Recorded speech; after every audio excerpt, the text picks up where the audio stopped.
Բայելուց Ժողովուրդ ջան, վերջին 9 տարիներին հազարավոր մարդիկ փողոցներում տարբեր խնջույքների ժամանակ հանդիպումների ինձ կանգնեցրել են եւ ասել. «Մեզ մի բան ասա, դու Նիկոլին լավ ես ճանաչում, Սերժ ու Նիկոլը իրար հետ են թե չէ»։ Ես միշտ ասել եմ, որ ես չգիտեմ նման բան, ու ես կարծում եմ դա կոնսպիրացիա է, ապուշ միտք է, ապուշություն է դա, եւ չունեմ նման ինֆորմացիա, էլի։ Անդադար ասում չկա տես բան։ Եվ ուզում եմ բոլոր այս մարդկանցից ես հավաքական ներողություն խնդրել այսօր այդ օրն է։ Ինչու որովհետև անդադար այս կասկածները երեք եկան կապիտալիզացրեցին։ Ուրեմն բանավեճի ժամանակ Նիկոլ Փաշինյանին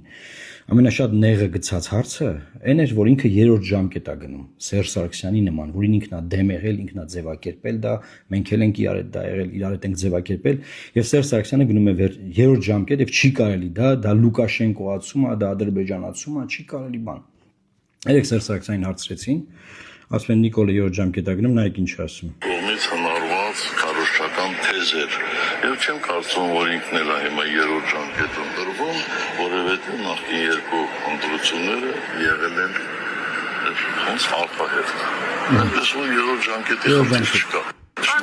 Այսինքն Նիկոլը 9 տարի է երկրի ղեկավարն է, երրորդ ժամկետով այն սահմանադրությամբ, որով Սերժ Սարգսյանին ասում ենք իրավունք չունես, գնում է երրորդ ժամկետի,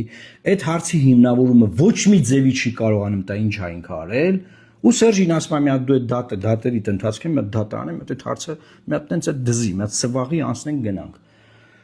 Սերժ Սարգսյանը Նիկոլ Փաշինյանի փաստաբանի դեր է ստանձնել, սա խայտառակություն է, ինքը անգամ չի խղճում Արմեն Աշոտյանին, որ մենց մի բան տարկված է, եւ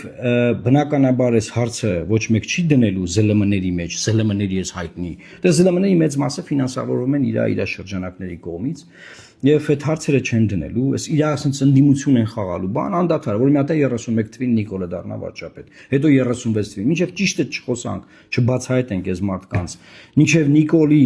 բանը իշխանությունը պահող դևերին չգլխատես, գլխավոր դևին չես կարա գլխատես։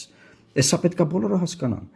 Այս մարդիկ կործանել են Բագրատ Սրբազանի շարժումը։ Այս մարդիկ կործանել են նաև Սամվել Կարապետյանի շարժումը։ Հիմա որ ասեք խոսքի Բագրատ Սրբազանն է մեղավոր, թո չլսեր իրանց, ես իրան ասել եմ չլսես իրանց։ Սամվել Կարապետյանն էլ եմ ասել չլսես իրանց, բայց մեկը իրանք լսել են իրան։ Հիմա էլ նայեմ ես երջանիկ բան, ուրախ, օպոզիցիան բարձվել ընտրություններ։ Ինչի վրա է ուրախանում Սերժ Սարգսյանը։ Այդ ինչ է ուրախացել։ Հա գիտենք որ մի հատ ֆրակցիա է ստացել խորհրդանում խալքի փողերով։ Այդ սաղ գիտենք։ Այդ ինչի վրա է ուրախանում։ Ամբողջ քարոզարշավի ժամանակ Նիկոլն ասավ Ռոբերտը նստելու է, Սամվելը նստելու է, Գագոն նստելու է, Սերժը նստելու է վերաբերել, ոչ մի բան չի ասել։ Դե իմացեք ով է իր ադվոկատը։ Տարածեք, լավ մնա։